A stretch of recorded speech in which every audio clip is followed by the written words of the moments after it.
was costing me at some point £225 a week, plus 225 in cake. I was getting about 200 to 220 miles for about £72. That is shocking. And again, the fact that Tesla have their own network, and it just, my mind just boggles. If it was about saving the planet, then we would have put in a uniform solution that works for all electric cars, because we're trying to do some good for the good of mankind. But now we're just trying to make as much money as possible, so anything goes. It's wild. Hello and welcome to another podcast style video. Now, normally when I make these Zoom call style videos, I record on my phone and on Zoom. But on this occasion, I forgot to click record on Zoom. Anyway, in this quite good chat, actually, myself and Richard from Challenge the Road are discussing the fact that he can't charge his car at home, so he's eating far too much cake at garden centres. And then we're going to get into a little bit with some of the problems with electric cars and bikes. We're going to talk a little bit about how we would fix the electric car infrastructure in this country. This is the first of 3 podcasts with Richard, and they're all pretty good. They were filmed from my time in Spain, so do pop your headphones in and enjoy. Good morning, ladies and gentlemen. Fun Friday. Once again, I am connecting with Richard from Challenge the Road. We've got a few bits that we want to talk about, and Richard's been eating far too much cake because he can't charge his car anywhere. Richard, good morning. Hi, how you doing, Geoff? I'm very well. How are you? Yeah, I've been in the gym this morning. I should hope so. After your so what's been going on then? You now can't charge your car at home, and you're eating far too much cake at the garden centre. Well, I do like garden centres, but when my children were a bit younger, obviously I used to go there all the time. But now I'm having to go there because that's where the fast chargers are. I've struggled with some of the other fast chargers, but I think the story is I moved house and I had solar with the 7 kilowatt, which was working fine. Yeah. Until a week before I was moving out the house, the Wi-Fi went down. And when the Wi-Fi goes down, I can't use my charger.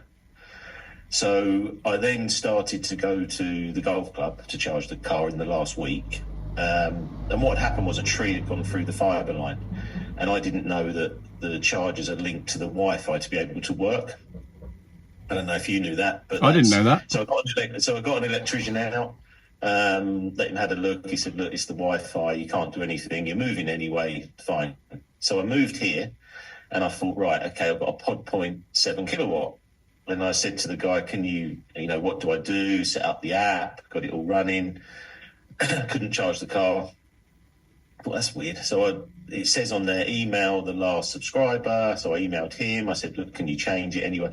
And I started to look online and it said it's very difficult to change it. So I'm still in talks with Podpoint to get it in my name. So then I thought, well, I might as well just use the public charging network. The garden centre one, in fairness, has been pretty good. Until lately when I lost some miles, which is weird. I don't think it was actually the grid taking it back, but basically I went there and the card wouldn't work, and they have said there is some 4G connectivity issues or 3G. So I kept trying it, and when you're buggering around and you think, I just can't be arsed with this, I just need to eat, I'm hungry. So I just left it in because I thought I'm not now going to move my car, because it's not my fault, the charger's not working, and I might come back and it works or whatever. So I went in, had, a salad, and come back to the car, and I'd lost 7 miles. so I thought, well, I must be going mad here. But what happened was, I think that leaving it plugged in is like run the fans and the car as a normal process for like 45 minutes. So I think that's what's happened, and it's then took miles away. So not only is it costing me money, it was then costing me miles. I ordered a 3-pin plug because I thought I've got to have something at home, because I was really getting quite low, to the point of I'd done one journey and thought I'm not sure I'm going to get back. Wow. And this isn't just me being stupid, it's just that I haven't got the charger there, and the other charger my wife's got we've lost in the move. So it's like, I almost feel like if I was maybe in a flat or something and I was having to run like this, but maybe if I was working somewhere they might have chargers. So it's a bit of a test really, but it was costing me at some point £225 a week, plus 225 in cake. Yeah. But yeah, it was costing me 84p a kilowatt. the lowest I got was 0.79p per kilowatt. So, and I do quite a lot of miles. I mean, I drive a lot. And I think what was happening as well, because it's summer and the car's driving well, I'm probably, going quicker. So I'm not in sort of range mode all the time. I'm driving the car as if I were driving, a normal petrol car. Whereas in the winter, I was a bit more maybe slower in range mode, because obviously in the winter I've got less mileage, just as a thing. But I couldn't believe, and then I thought, I wonder if this is regulated. Who's making these prices? Because I went on Sainsbury's website. We use all renewable power. So I thought, okay, so they must have some solar roofs around here or something. So why am I still being stung to park there and charge? Why not, if you're using renewable energy, why not give your customer, or give me a free coffee or something? It should be, I think Tesla owners, I've found out, pay 40p, but it's 80p. And then the lady who moved out of the house here, they've got an electric Mercedes. And I said to her, you got the fast, she said to me, Richard, you've got the fast chargers at Sainsbury's. And then she's been down there going, bloody hell, it's so expensive. It's crazy. What does 80p a kilowatt translate to in terms? So how much is I was getting about 200 to 220 miles for about £72. That is shocking. So that's where I was. And it was just a bit of a test, really. And obviously the video, but then obviously I was having a lot of food, because I was charging. I mean, on one, I charged like on a Sunday, and then a Tuesday, and then a Thursday, because sometimes I can't get all the charge as well. So if I go there, I'm having to really quite concentrate, thinking, right, I've got like 40 minutes now. But obviously 40 minutes didn't always give me a full charge. So then I'd have to come back. So, yeah, it was just an interesting thing to do. I've still got the Taycan here. So, yeah. That is a stupendous amount of money per mile, isn't it? When you work it out. Yeah, I mean, I'm going to go out in the V12 Aston today, because I think that it's more economical than the public network. So if it's about 72 quid for 200 miles in the Taycan, then, so yeah, you need to put 72 quid's worth of petrol in the Aston and see how many miles. Yeah, because it's really low at the moment, so I can do that quite easily now. Brilliant. So what's been your favourite cake then? I mean, I laughed so much when I saw your video. I do like the coconut cake there. Yeah. And I got through about 6 different types of cake there. Then I went to, where did I stop? I went to that Wembley car show. Did I say Petrol Headism? Yeah. So I displayed one of my cars there. And I left the house. I think I had like 74 miles, and it was 140 miles, and it was 130. So I thought, right, okay, I can do this, because it's got the dual motor, hasn't it, on the motorway. I thought, hopefully. So anyway, I get there, and I get back in the car, and it says to me, and my hip and back were really bad. I thought, you just want to get home. Yeah. I don't want to stop, just want to get home. And it said, if you go, you've got like 60 miles of range left or something, but if you want to get home, you need to go half an hour longer in the time because of the mileage thing. So if I took the quicker route, it was actually longer mileage than I had. You see? So I thought, damn, now it's costing me half an hour of my day. So anyway, I went that way, and I went to Thurrock and charged. And actually, it was a very good experience. It was like 150 kilowatt. Yeah. So I literally had a coffee. I tried this new cake. I don't know what it was called. It was nice. And got back in, and I had a good lot of charge. But obviously, I paid, through the nose for that. But the experience was quite good. Yeah. I just don't believe, of all this that I've done. I mean, I've run every type of mild hybrid, hybrid, EVs. I've run the Q4. I've run the Taycan. I think the biggest thing for me would be, I don't want to be outside in the rain plugging in these chargers. And I don't really care what anyone says. Where I go there, it's been sunny at the moment. In the winter, you go there, obviously you put your card, you do it, you put the charger in, fine. But you always worry, is it charging? Yeah. So I wait and I wait for, and it initializes. So say we're now 40 seconds in, just looking at the screen, thinking. Then I think I just need to double check the car. So I look through the window and I look at and I see it's green and I go, okay, it's running.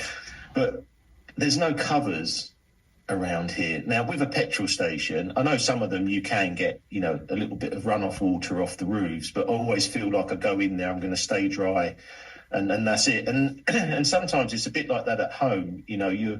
You've got the kid stuff, you're carrying stuff, you're trying to plug in a charger, you're trying to, I just don't think it's conducive here. And I feel like any sort of technology at the moment should be hopefully improving your life. Yeah. In the world we're in, and I'm not sure it is. I don't mind the car to drive. I've got no problems with the Taycan in driving and stuff. I think it's got good suspension. It drives well. But from a practical point of view, like you say, living with that car is a compromise. And I know I was shocked when I sort of learnt that these electric car charging points don't have a cover. And I know Lee's had a couple of incidents where he's got absolutely soaked. Because like you say, if you're checking the app and you're plugging it in and it hasn't worked quite correctly, and then it won't initialize and then it won't take your car, you can mess around for quite a while at these chargers. And if it's hammering down, you're getting soaked. Well, I was starting to get a bit angry the other day, and I had two cakes. No, I was, when it didn't work, I was just like, for God's sake, you're like, because also when you're there, I always feel like people are watching me. Yeah. I don't know, because I was like, virtually I'm the only car there. I mean, it's a fantastic setup, but I was like, boom, nothing. Damn it. Right, take the charger out. And I'm reading the board again, because the thing is with the Sainsbury's and the garden centre, there's different ways of doing it. One of them, you use the card, then you plug it in. And the other one, you plug it in and then you use your card, and it's just a bit, I wish it was all the same, And also here, where they've put the car charger on the house, it's in a really awkward position, because they've put it like on the front of the house, and I've like my charger's on the side and my wife's one's on the back of the car. So you're having to think, right, that one I'll reverse in, that one I'll go front way. When I had the Golf GTE, it was on the front badge, and I thought, it's just perfect. If everyone, why have we put in these chargers? And then I think on the Audis now, they've reversed it on the one that's electric side to petrol when you get a new car. I don't know. I think everything just needs to be standardised to help the consumer, I think. I feel like it should have been standardised from the start. Like, I can't believe that we've launched into this movement of we're all going to move over to electric cars, and we're going to have 25 different providers, and the charging rates are going to be totally different. And like you say, every car is going to have its charging flap in a different location. And I think that's this like desire to try and make these things out like they're petrol or diesel, so they want to put the flap in the same place, but there's no need to do that. Like you said, the best place to put it is probably underneath the front badge. That makes sense, because then you can pull directly up to the chargers. Exactly. And I don't really understand. I started to look into actually the government regulations for EVs and that, because I was looking at this charging, thinking if it's 84p now, it's probably going to be £1, isn't it? Yeah. I mean, when does stuff go down in price? So if I'm up at probably £1 a kilowatt soon. And I did get a comment on, that video I done where I put on, obviously looked like I put on a lot of weight. Yeah. People were saying, well, who would charge on a motorway? People always come up with that argument. But for me, like, I'm a petrol head and I'm tight. Have I ever filled up at a motorway petrol station? Well, yes, I have, like you just said. I know, like... You just suck it up. I don't really have much choice. If I'm going to Devon now, I mean, I wouldn't maybe divert off the 10 miles to find a petrol station. I will stop at the services and have something to eat and fill up my car. Yeah, exactly. But people always use that argument, and they make out like we're driving around trying to find the cheapest petrol stations. You're not. You park up at whatever one is convenient, and then you're away. I don't understand people using that motorway argument all the time to defend the price of EV charging points. Do you think these companies have just realised they can kind of charge what they want with, 80p a kilowatt is ludicrous?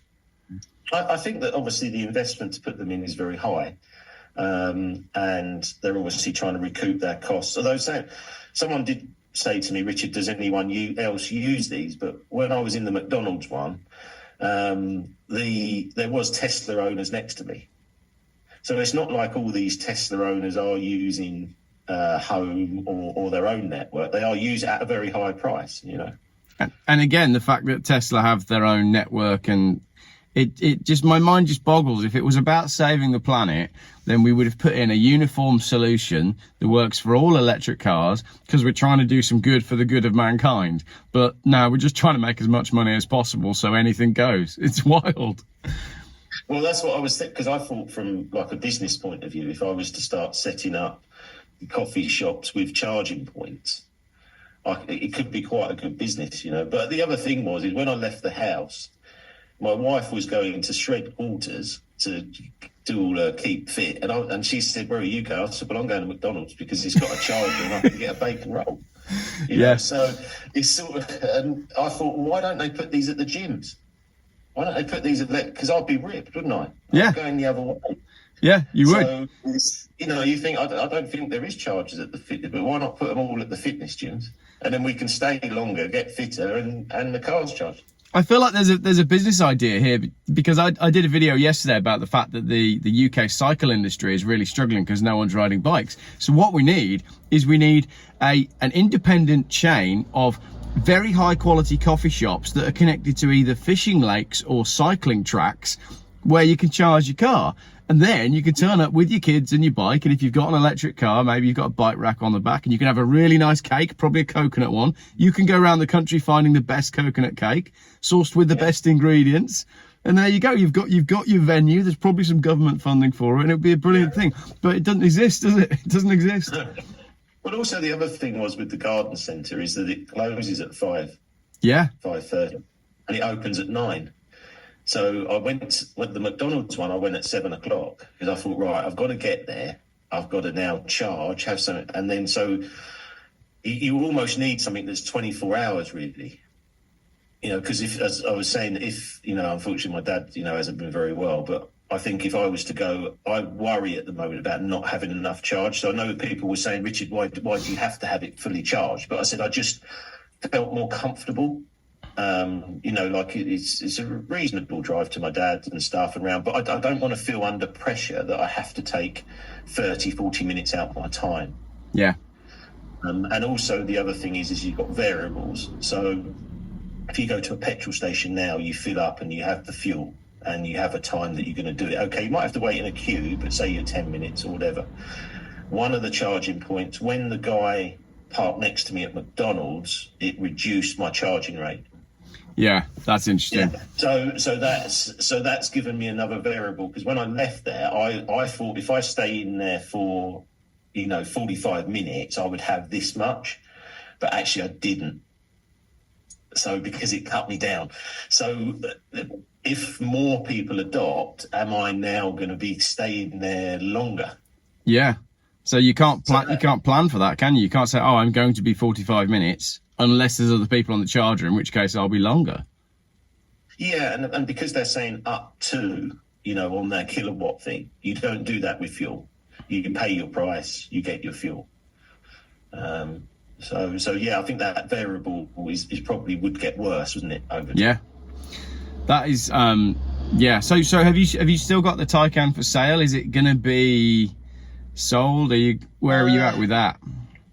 The problem is people keep coming up to me going, Richard, I really like your videos because it make me laugh, because they are just what's happening like day to day. There's no sort of staging of anything. So I don't know what to do. They obviously just find it funny. I think obviously for me, I've got a holiday in August. I've got to get some weight off. I think people enjoy watching other people's misery. Like there is an element of the internet where people do want the electric car thing to fail, and they I find this really frustrating, that I'd put in a lot of work to make a variety of different videos, and then I made one yesterday about the fact that electric cars aren't selling, and boom, that's the one that everybody wants to watch. And I'm like, come on guys, go back and watch the other stuff I've been making, because it's much better. And I know Lee, the Mac Master's in the same position. He goes, he did all this flying around to Australia, did this amazing big trip, came back, made one video about depreciation on his Porsche Taycan, and it got more views than everything combined that he'd done in Australia. I don't know what it is with this. Is it like the British mentality, or do we like watching people fail? Do we like other people's misery? I don't understand it. I think also we do like having a bit of a laugh. There is And I that, think, yeah. Yeah. Trying to bring that into the videos, I think is, trying to bring your sense of humour in. And, at the end of the day, we are in, England is quite a tough winter.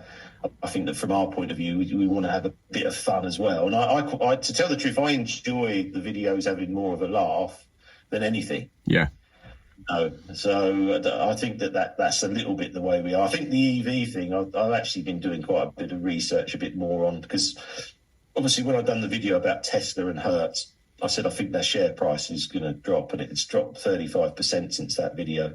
But the way I looked at it is exactly what I said from the first video. Yeah. I said I've been in mobile phones 30 years. You're running a battery.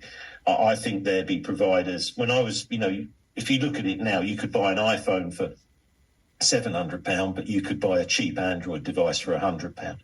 And I think that the cheaper EV cars will come in because, from my point of view, I don't think they're very difficult to make. Yeah. And this is where Tesla are now saying they're obviously going to drop in maybe a Model 2 at £20,000, and it's going to depreciate the hell out of all the EVs. Yeah. And then you've got to say, well, if I want a more expensive EV, it's because it's got X. Like, Apple have got software and hardware that work in line. It syncs to an iPad. It's encrypted very well. So you've got an advantage. But his advantage is the charging. Yeah. But obviously he's now opening that up to normal motorists. So the Tesla advantage will go, really, because I wouldn't be that happy if I was a Tesla owner, because that would be one of the points I went with Tesla. And Hertz are in the news. Hertz are in the news again today, aren't they? So there was another article about Hertz yesterday. Right, okay. So I think that's the initial one that we both made videos about, was when they were selling off, I think, 20,000 Teslas. I'm not sure what the news is today. I think the rest of the fleet is going. So they're giving up. Who would want to go on holiday in America and want to concentrate on charging? I mean, it's bad enough going to if I go to Devon now, there's no way I'm taking an electric car. No. I'd rather hire. I actually said this to someone. I said, you're probably better off with an electric car and hiring a big Jeep or something to go to Devon. I think as well, I've seen a lot of, during last summer, and bear in mind as well, we didn't really have a summer last year, that we didn't get good weather. So if we get good weather and everybody goes to Devon at the same time and everybody thinks, oh yeah, I will take the electric car. I mean, you know what it's like when you try to go to Morrison's at 5 o'clock on an evening on a summer's day when you're in Newquay, right? You cannot move in the place. So if everybody's trying to charge their car on the night before they go back up, it's not going to work, is it? And I've seen this. There's local Facebook groups where people who've gone down there on holiday are going in the groups being like, where can I charge? Everywhere's full. Bude is a good one. So there's people going on holiday to Bude. There's no chargers around there. So people are, they're on the local community groups, and all the locals are being really helpful and saying, well, have you tried, Sainsbury's at Bodmin or whatever it might be? And they're like, well, I've tried that didn't work. And in the end, someone said, do you want to come around my house, park it on my driveway for a bit and charge it? It's like, that's so helpful, but that doesn't work for everyone. I know. Well, we used to go down to North Bradbury Farm every year with the children, and we loved that. And I think the first time I went down was like an X5 diesel 3-litre, similar to you. I really liked that car. Yeah. And then as the hybrid was starting to come in, I do remember saying to them, have you got a charger? But this was a hybrid. But every time we finished the holiday, I would literally go out, get snacks and fuel to sort of fuel the whole way back.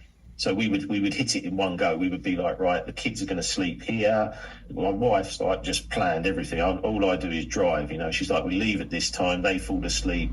If we want to stop, we want to stop. Or I go, as far as I can. But I just wouldn't want to do it. I just think I like technology. I've been in technology all my life, and I like understanding things. And I want to just show this is how much it is, and this is what's happening. But obviously, I do feel sorry for some people who are in a heavily depreciated car.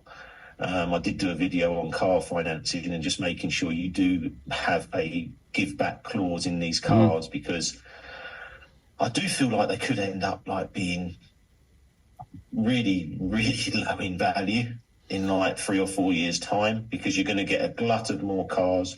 Your car is always going out of date, in real terms, whereas your old diesel petrol car is not going out of date from a miles per gallon and that point of view. Okay, yes, you've got servicing costs and that, but you could keep a car running for a long time. Yeah. Yeah. Yes, very, very interesting. Absolutely. And I'm seeing, there was one I saw on Auto Trader the other day. I think it was a Tesla Model X, and it's a private seller. Now, at the minute, there aren't a huge amount of private sellers listing on Auto Trader. They're ex-fleet cars, so they're being sold generally by companies. So I feel like it's mostly companies that are taking the hit publicly on the depreciation. But there's obviously people out there that have bought and are then trying to sell. And this gent with the Tesla, I'm sure it's a Model X, and on the discounting, it had been discounted by £12,000 so far. The gent's been dropping it at like £1,000 every other week just to try and get a buyer on it. So he started at whatever it was, and now it's 12 grand discounted from where it started. That's a lot of money. And if private buyers are taking these sort of hits, it's pretty bad for people that have been persuaded and cajoled into these cars, but being told they're going to be the next best thing. Yeah, and I think that, I've heard some sort of horror stories at auction Tesla values, but really there's no advantage to a brand or anything really with EVs, is there? What they try and do is try and get you to turn on the car and all these lights come on and a song plays, but really they're all pretty much down to battery, iPad screen, steering wheel. Yeah. There isn't like a mega advantage for Tesla in that, really. And if they open up their charging network, then they're pretty much all the same. And then, I think the depreciation would be pretty scary. I think the new Tesla, the one where the doors went up and that, was about 100,000. I think you can buy a Model X for peanuts now. Tesla decided they weren't going to import them in right-hand drive either, so that the X and the Model S are now left-hand drive only in the UK. So so basically the only people that are buying those now... Yeah, so you've got the Model S and the Model X Plaid, which are the ludicrously fast ones. So the only people buying them are real techie people that want to be able to say that they've got the fastest car on the road. Because why else would you buy a left-hand drive car in the UK? Well, you wouldn't. I think when I saw that announcement, I thought, well, that car's out of bounds here, really, isn't it? Yeah, it's just... so I just find it fascinating, really, on what's going on. To tell the truth, everything's coming back sort of what I call my way, because I want to drive V12s. I want a low emission fuel. That's really what I want. So really from my area of all the cars I've got, because at one stage I was thinking, what am I doing, with these older cars? Yeah. Am I just going to hemorrhaging money? But it looks like it's not good. I'll tell you, I've got a good one for you, actually. What about the full electric Rolls Royce? Oh, now would you? Yeah, what? Because my friend's got one on order, so he messaged me, and he's got 4 Rolls Royces at the moment. He said, Richard, what about this electric EV Rolls Royce Spectre? I said, I just wouldn't take it.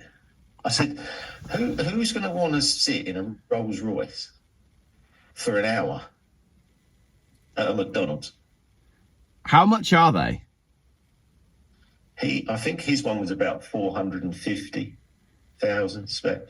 That's £250,000 on a car that you've then got to... I'm looking at it thinking these are going to drop and I'm going to get one for like 50 grand. But so you've got 300-mile range, and I'm thinking, so you're in this Rolls Royce, stopping at motorway services. I can't see it. And then it made me think, I wonder whether the older ones will go up in value. The Wraiths and all that, But and Rolls Royces have always had, all cars like that have got epic depreciation because they're ruinously expensive to maintain and run. I don't have anything to say about that. I just know. Just no on every level. It's a no from me. What does it weigh? Is it about 4 tons? As much as me, probably. But I think that we're going to have EV in some way. I'll give you an example. I'm just getting an electric lawnmower. Yeah. And I had electric tools for the fishery, and it's been really good. So in some areas, I think if you've got the charge and you've got the right infrastructure at home, fine. Yeah. You can't, and then hopefully they're going to ramp up. I mean, I see there's some interesting news on hydrogen coming out, and bits on. I assume that this e-fuel with Porsche and that is going to ramp up now. They've got more time now anyway, haven't they? Yeah, It's yeah. probably not going to be 2035. No, it's not. That'll get pushed back. The other thing as well, like personal lightweight electric transport, I don't have a problem with that. As I say, I'm still in Spain and we've just seen a guy on a scooter whiz past. These electric scooters are everywhere. And they're, if people can ride them sensibly, they actually make a lot of sense because you can cover a lot of distance where you would then, that's to me a more sensible idea. So instead of trying to get everybody out of their car, get everybody an electric scooter, because then for your local journeys, you could actually just buzz around on a little scooter. That makes sense. But a £250,000 4-ton electric Rolls Royce doesn't make any sense at all. So talk about some big cat stuff. No, hang on. Video last night. I reckon because we're half an hour in, right? I reckon we've got enough good stuff on that video for that to be a video on its own. So let's. Yeah, because I'm interested in that. All right, let's stop and start again because my recording time's going to run out on Zoom as well. That's a great round of everything that's going on with EVs and EV charging. I think what we're going to do is we're going to talk about Land Rovers and big cats and fishing in another video. So. Thank you very much, everybody, for watching that. That's Richard from Challenger Road, and another video is coming up next. Right, I'll kill that one.